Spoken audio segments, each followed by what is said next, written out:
Сайн байцгаана уу? Бага анги дээр үдийн цайны систем хэрэгжиж байгаатай холбоотойгоор сургалтын менежерүүд хоолны хэрэгцээний тайланг хэрхэн яаж харах вэ? Мөн тухайн хэрэгцээний тайланг баталж цуцалж архивлдаг хүнийг хэрхэн яаж систем дээрээ тохируулах талаар заавар өгсөн бичлэгийг хургуулж байна. Сургалтын менежерүүд өөрийн системээр нэвтэрч орсны дараагаар хамгийн дор журнал тэмдэглэл зэсний хоолны хэрэгц тайландсан дээр дарахад сар болгоны хоолны хэрэгцээний тайланг та эндээс татаж авах бүрэн боломжтой. Тухайн хөтөлбөрийн төвшинг сонгоод хайх төвчлөрийг дарахад хөтөлбөрийн төвшөнд хамаарах бүх анги бүлгүүд чагсаж гарч ирнэ.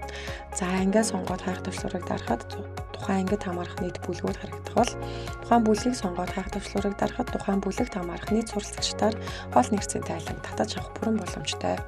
Хоошоо гүйлгээд харахад эрүүл цохих эзэн идээгүй нийт нэгтгэлүүд гарч ирж байгаа. Тухайн сар дээрээ дараад та сараа урагшин хошин гүйлгээд сар бүрийнхаа тайланг татаж авах бүрэн боломжтой байгаа.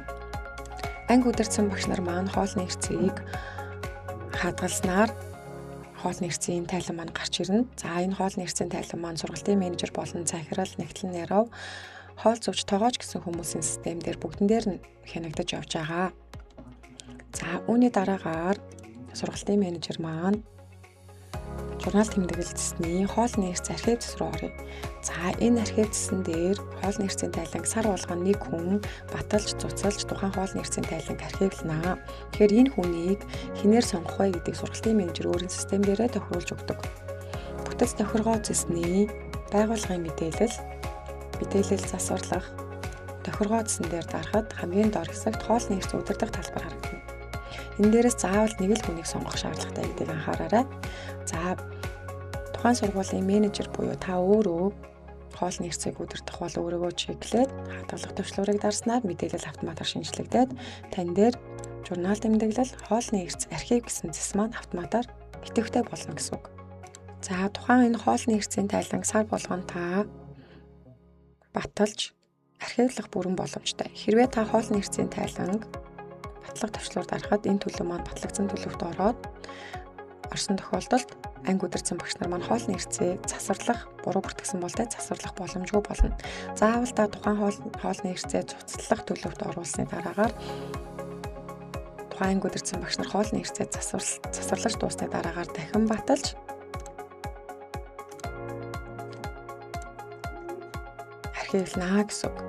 Ингээд энэ төвчлөр маань болоод ирэхээр энэ сум бол архивлах төвчлөр байгаа. Энэ бол цуцлах төвчлөр, ногоон төвчлөр болоод ирэхээр батлах төвчлөр.